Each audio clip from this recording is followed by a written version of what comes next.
പ്രധാനമന്ത്രി നരേന്ദ്രമോദി ചെങ്കോട്ടയിൽ നടത്തിയ പ്രസംഗം രാഷ്ട്രത്തിനകത്ത് മാത്രം ഒതുങ്ങുന്നില്ല.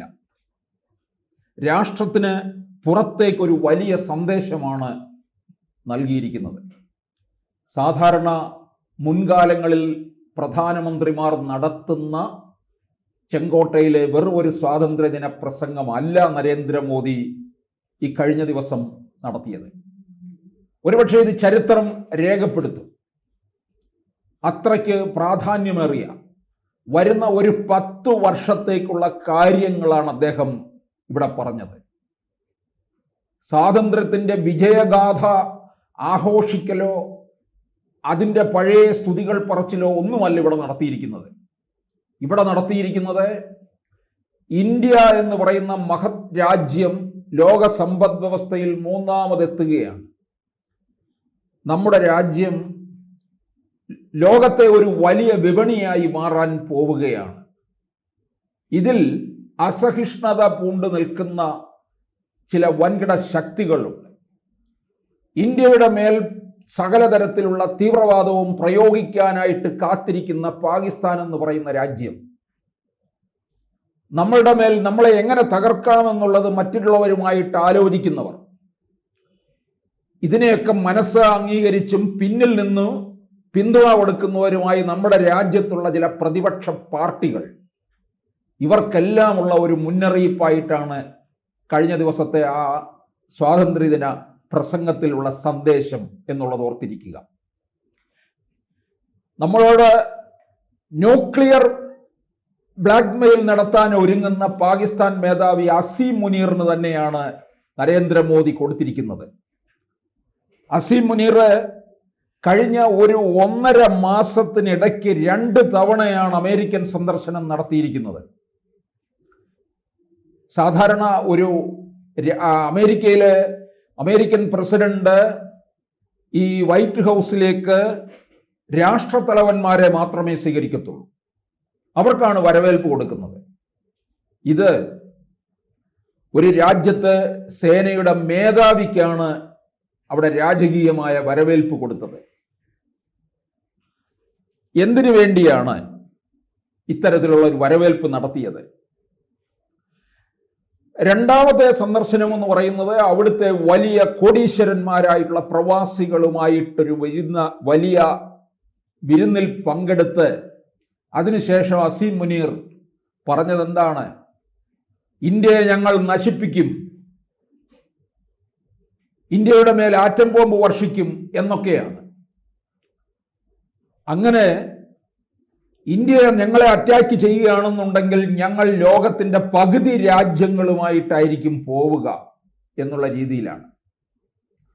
നോക്കണം, ഒരു രാജ്യം അങ്ങേയറ്റത്ത് തീവ്രവാദവും നടത്തി ആ രാജ്യത്തെ ജനങ്ങളെ പട്ടിണിക്കിട്ട് കൊല്ലുന്ന ഒരു രാജ്യമായിട്ടാണ് പാകിസ്ഥാൻ മാറിയിരിക്കുന്നത്. ആ രാജ്യത്ത് പ്രധാനമന്ത്രിയോ പ്രസിഡന്റോ അല്ല പറഞ്ഞിരിക്കുന്നത്, അവിടുത്തെ സേനയുടെ മേധാവിയാണ് പറയുന്നത്. സേനയാണല്ലോ അവിടെ ഭരിക്കുന്നത്. പ്രസിഡന്റും പ്രധാനമന്ത്രിമാരും ഒക്കെ പിന്നീട് ഭരണം കഴിയുമ്പോൾ ജയിലറയ്ക്കുള്ളിലോ കഴുകുമരത്തിലോ പോവുകയാണ് പതിവ്. ഇവിടെ ട്രംപിന് എന്താണ് ഇത്ര പാകിസ്ഥാനോട് താല്പര്യം ഉണ്ടാകുന്ന കാര്യം? അസീം മുനീറിനോടുള്ള താല്പര്യം എന്ത്? ഇതിനെല്ലാം ഉള്ള മറുപടിയായിട്ടാണ് നരേന്ദ്രമോദി കഴിഞ്ഞ ദിവസം പറഞ്ഞത്, നമ്മുടെ രാജ്യത്ത് സ്വദേശി ഉൽപ്പന്നങ്ങൾ നടത്തുക, നമുക്കത് ഇവിടെ തന്നെ വിറ്റഴിക്കാം, നമ്മളുടെ കൈകളിൽ തന്നെ ഈ പണം നിൽക്കും, വേണമെന്നുണ്ടെങ്കിൽ നമുക്ക് വിദേശത്തേക്ക് ആവശ്യക്കാർക്ക് നൽകാം. അപ്പോൾ ഇന്ത്യ ലോക സമ്പദ് വ്യവസ്ഥയിൽ ഒരു 3ാം ശക്തിയായിട്ട് കുതിക്കുകയാണ്. 1,00,000 കോടി യുവാക്കൾക്ക് വേണ്ടി പല സംരംഭങ്ങൾക്ക് വിനിയോഗിക്കാം. സുദർശന ചക്രം ഉപയോഗിച്ച് രാജ്യത്തിന് മുഴുവൻ ഒരു പ്രതിരോധ കവചം തന്നെ സൃഷ്ടിക്കും. ആ പ്രതിരോധ കവചം ഭേദിക്കാൻ ആർക്കും സാധിക്കത്തില്ല. ഇതൊക്കെ പാകിസ്ഥാന് കൊടുക്കുന്ന ഒരു മുന്നറിയിപ്പാണ്, അല്ലെങ്കിൽ അസീം മുനീറിന് കൊടുക്കുന്ന മുന്നറിയിപ്പാണ്. നമ്മുടെ രാജ്യത്തെ ഭീകരാക്രമണത്തിലൂടെ തകർക്കാൻ ശ്രമിക്കുന്ന അസീം മുനീറിനോടും പാകിസ്ഥാനോടുമുള്ള മുന്നറിയിപ്പായിട്ടാണതല്ല. ഇത് പാകിസ്ഥാനുമായിട്ടുള്ള ഒരു കൂട്ടുകെട്ടിലൂടെ നമ്മളുടെ വിപണിയെ തകർക്കാമെന്നാണ് ട്രംപ് കരുതുന്നത്. അതിനുള്ള ഒരു മറുപടി കൂടിയാണ്. അതുപോലെ തന്നെ നമ്മുടെ രാജ്യത്തിനകത്തുള്ളവർക്കെല്ലാം തന്നെ 140 കോടി ജനങ്ങൾക്കും സന്തോഷിക്കാൻ വക നൽകുന്ന രീതിയിലുള്ള ഒന്നാണ് GST ഘടനയിൽ മാറ്റം വരുത്താൻ പോകുന്നു. ദീപാവലിക്ക് നമുക്ക് സമ്മാനമായി തരും നരേന്ദ്രമോദി. നരേന്ദ്രമോദി സർക്കാർ തന്നെയാണ് GST കൊണ്ടുവന്നതും. അതിൽ പലതരത്തിലുള്ള അപാകവും നേട്ടവും ഒക്കെ ഉണ്ടായിരുന്നു. ഇനി അതെല്ലാം മാറ്റി 4 സ്ലാബായിട്ട് തിരിച്ചിരുന്നത് മാറ്റുകയാണ്. 2 സ്ലാബായിട്ട് മാത്രം നിർത്തും. സാധനങ്ങൾക്ക് വില കുറയും. അത്യാഡംബര വസ്തുക്കൾക്ക് വില കൂടും. അത് വലിയ 5 സ്റ്റാർ ജീവിതം നയിക്കുന്നവരെ സംബന്ധിച്ചാണ് അത്തരത്തിലുള്ള കാര്യങ്ങൾ പറഞ്ഞിരിക്കുന്നത്. അങ്ങനെ നിരവധി കാര്യങ്ങളാണ് ഒരു സ്വാതന്ത്ര്യദിന പ്രസംഗത്തിൽ നരേന്ദ്രമോദി നടത്തിയിരിക്കുന്നത്. സ്വാതന്ത്ര്യത്തിന് തൊട്ട് തലേ ആഴ്ച വരെ നടന്ന സംഭവങ്ങളെ ഒക്കെ തന്നെ ബന്ധപ്പെടുത്തിക്കൊണ്ടും ആ കാര്യങ്ങളിൽ നിന്നുകൊണ്ടുമാണ് നരേന്ദ്രമോദി തൻ്റെ പ്രസംഗത്തിൽ പറഞ്ഞിരിക്കുന്നത്. അസീം മുനീറിന്റെ അമേരിക്കൻ സന്ദർശനം, നമ്മുടെ രാജ്യത്തിനെതിരെ നടത്തിയ പ്രസ്താവന, ട്രംപിന്റെ നീക്കം, ഇതെല്ലാം നമ്മുടെ രാജ്യം ഉറ്റുനോക്കിക്കൊണ്ട് തന്നെയാണ് ഇരിക്കുന്നത്. അവരുടെ മുന്നിൽ ഒരു ഭീകരതയുടെയും ട്രംപിന്റെ ഇത്തരത്തിലുള്ള വലിയ ചട്ടങ്ങൾക്കും ഇന്ത്യ വഴങ്ങിക്കൊടുക്കുന്ന പ്രശ്നമില്ല. അതുകൂടിയാണ്. അതാണ് ഞാൻ പറഞ്ഞത്, ഈ സാധാരണ സ്വാതന്ത്ര്യദിന പ്രസംഗത്തിൽ നിന്ന് വളരെ വ്യത്യസ്തമായിട്ടാണ് നരേന്ദ്രമോദി കാര്യങ്ങൾ മുമ്പോട്ട് കൊണ്ടുപോയത്. ഒരു രാജ്യത്തിന് പുറത്തേക്കാണ് സന്ദേശം കൊടുത്തിരിക്കുന്നത്. ഇത് രാജ്യത്തിനകത്ത് നമ്മുടെ രാജ്യത്തിനെ എതിർത്ത് നിൽക്കുന്ന ചില പ്രതിപക്ഷ കക്ഷികളുണ്ട്.